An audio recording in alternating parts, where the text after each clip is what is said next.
Hello friends. இன்னைக்கு நம்ம ரொம்ப சூப்பரான ஒரு அட்டகாசமான ரெசிபி தான் பார்க்க போறோம். வெரைட்டி ரைசஸ் அதுக்கு அப்புறம் பிரியாணி கூட எல்லாம் சூப்பரான காம்பினேஷன் கத்திரிக்காய் கூட்டு. அது இன்னைக்கு எப்படி செய்யறதுன்னு பார்க்கலாம். உங்களுக்கு இந்த வீடியோ பிடிச்சிருந்துச்சுன்னா மறக்காம லைக் பண்ணுங்க, சப்ஸ்கிரைப் பண்ணுங்க and latest updatesக்கு பெல் பட்டனை பிரஸ் பண்ணுங்க. கத்திரிக்காய் கூட்டு வந்து நான்வெஜ் பிரியாணி, வெஜ் பிரியாணி, அதுக்கப்புறம் குஸ்கா, லெமன் ரைஸ், புளியோதரை, கர்ட் ரைஸ் எல்லாத்துக்கூடமே ரொம்ப அட்டகாசமான ஒரு காம்பினேஷன். அவ்வளோ டேஸ்டா இருக்கும். இன்னைக்கு அதை எப்படி செய்யறதுன்னு பார்க்கலாம். அதுக்கு இன்னைக்கு நான் 1/4 கிலோ கத்திரிக்காய் இந்த மாதிரி கட் பண்ணி எடுத்திருக்கேன். 3 சின்ன தக்காளி இந்த மாதிரி கட் பண்ணி எடுத்திருக்கேன். 2 பெரிய வெங்காயம் குட்டி குட்டியா கட் பண்ணி எடுத்திருக்கேன். 1 கையளவு வேர்க்கடலை தோல் எடுத்து வச்சிருக்கேன். 4-5 முந்திரி பருப்பு, 1.5 டேபிள் ஸ்பூன் வெள்ளை எள்ளு, 1.5 டீஸ்பூன் சீரகம், 1 டீஸ்பூன் மிளகு, 1 டீஸ்பூன் கரம் மசாலா,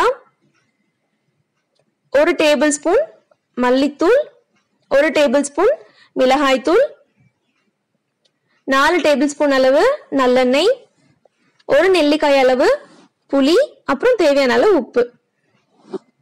இப்போ ஃபர்ஸ்ட் நம்ம ஒரு பேன்ல நம்ம எடுத்துக்கிற வேர்க்கடலை, அதாவது தோல் ரிமூவ் பண்ணிட்டு எடுத்துக்கிற வேர்க்கடலை, அதுக்கப்புறமா வெள்ளை எள்ளு,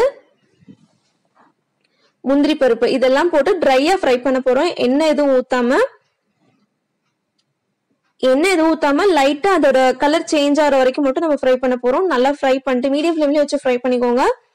நல்லா ஃப்ரை பண்ணதுக்கு அப்புறமா அதோட கொஞ்சம் கலர் சேஞ்ச் ஆகும் இல்லைங்களா, அந்த ஸ்டேஜ்ல அதை நம்ம எடுத்து வச்சிடலாம். இது பாருங்க, இந்த மாதிரி வர்ற வரைக்கும் நம்ம ஃப்ரை பண்ணிட்டு அது தனியா எடுத்து வச்சு ஆற வச்சுட்டு அது ஒரு நல்ல பேஸ்டா நம்ம அரைச்சு எடுக்க போறோம். தேவையான அளவுக்கு தண்ணி ஊத்தி நல்லா நைஸா அரைச்சு எடுத்துக்கோங்க. அது இருக்கட்டும்.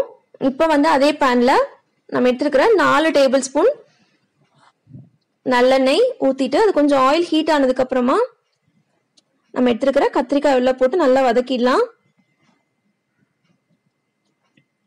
கத்திரிக்காய் வந்து ரொம்ப நல்லா வதங்கணுங்க, அப்பதான் நம்மளுக்கு டேஸ்ட் வந்து கரெக்டா இருக்கும். இந்த கத்திரிக்காய் கூட்டுல நம்ம கத்திரிக்காய் நல்லா வதக்கணும். இங்க பாருங்க, இந்த மாதிரி கொஞ்சம் சுருங்கி அதோட கலர் வந்து சேஞ்ச் ஆகணும். இந்த ஸ்டேஜ் வர வரைக்கும் அது நல்லா வதக்கிட்டு இந்த கத்திரிக்காயை மட்டும் தனியா எடுத்து வச்சிருங்க. இப்போ அதே பேன்ல நம்ம எடுத்துக்கிற மிளகு சீரகம் வந்து ஃபர்ஸ்ட் போட்டுடலாம். அந்த மிளகு சீரகம் வந்து கொஞ்சம் நல்லா பொரியட்டும், இல்லைன்னா நம்மளுக்கு சாப்பிடும் போது ஒரு மாதிரி பச்சை வாசனை இருக்கும். அது நல்லா பொரிஞ்சு வந்ததுக்கு அப்புறமா நம்ம எடுத்துக்கிற ஆனியன் வந்து இன்னும் நிறைய போட்டாலும் நல்லா தாங்க இருக்கும். உங்களோட டேஸ்ட்டுக்கு தகுந்த மாதிரி நீங்க போட்டுக்கோங்க. ஆனியன் கொஞ்சம் லைட்டா ஃப்ரை ஆகட்டும்.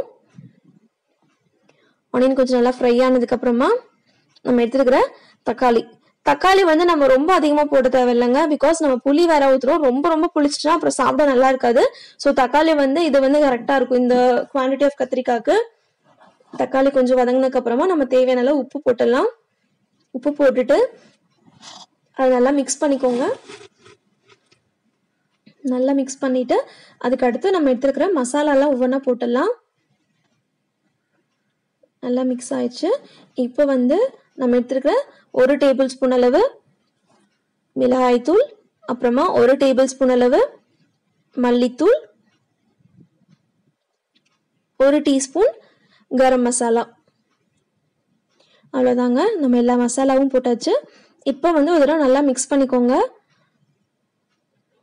நல்லா மிக்ஸ் பண்ணிட்டு ஒரு 2 மினிட்ஸ் சிம்லேயே வச்சு இந்த வெங்காயம் தக்காளி கூட இந்த மசாலா வந்து கொஞ்சம் நல்லா வதங்கட்டும். இப்போ நல்லா வதங்கிடுச்சு. இப்போ வந்து நம்ம ஆல்ரெடி வதக்கி எடுத்து வச்சிருக்க கத்திரிக்காயை உள்ள ஆட் பண்ணிடலாம். இது நல்லா மிக்ஸ் பண்ணிக்கோங்க. வந்து கத்திரிக்காய் வந்து இந்த வெங்காயம் தக்காளி கூட நல்லா மிக்ஸ் ஆகிற மாதிரி நல்லா மிக்ஸ் பண்ணிட்டு அதுக்கு அடுத்து வந்து நம்ம அரைச்சி எடுத்துருக்க மசாலா ஊற்ற போகிறோம். நல்லா மிக்ஸ் ஆயிடுச்சு. இப்போ நம்ம ஆல்ரெடி அரைச்சி எடுத்து வச்சிருக்க மசாலா ஊற்றிக்கோங்க. இந்த வேர்க்கடலை, முந்திரி பருப்பு, அதுக்கப்புறமா வெள்ளை எள்ளு, இந்த காம்பினேஷன் வந்து ஒரு யூனிக்கான டேஸ்ட் கொடுக்குங்க இந்த கத்திரிக்காய் கூட்டுக்கு. நார்மலா நம்ம செய்யறதுக்கும் இந்த கத்திரிக்காய் கூட்டுக்கும் ரொம்ப டிஃபரன்ஸ் இருக்கு. டேஸ்ட் வந்து அவ்வளோ சூப்பரா இருக்கும். இதை ஊற்றியாச்சு. இப்போ வந்து அதே பவுல்ல கொஞ்சமா தண்ணி ஊற்றி நல்லா மிக்ஸ் பண்ணிக்கோங்க ஒரு தடவை. அதுக்கப்புறமா நம்ம எடுத்துருக்கிற ஒரு நெல்லிக்காய் அளவு புளி எடுத்துருக்கோம் இல்லைங்களா, அதுல தண்ணி ஊற்றி அந்த புளி கரைசல் வந்து ஊற்றிக்கலாம். அவ்வளோதாங்க, நம்ம எல்லாமே ஆட் பண்ணியாச்சு. இப்போ வந்து இதை நல்லா மிக்ஸ் பண்ணி விட்டுட்டு ஒரு 7 to 10 மினிட்ஸ் மீடியம் ஃப்ளேம்லேயே வச்சு மூடி வச்சு நம்ம கொதிக்க விட போகிறோம். அப்போதான் அந்த கொஞ்சம் வத்தி நம்மளுக்கு அந்த கத்திரிக்காய் கூட்டு வந்து நல்லா டேஸ்டாக இருக்கும். க்ளோஸ் பண்ணி வச்சுருங்க, மீடியம் ஃப்ளேம்லேயே இருக்கட்டும்.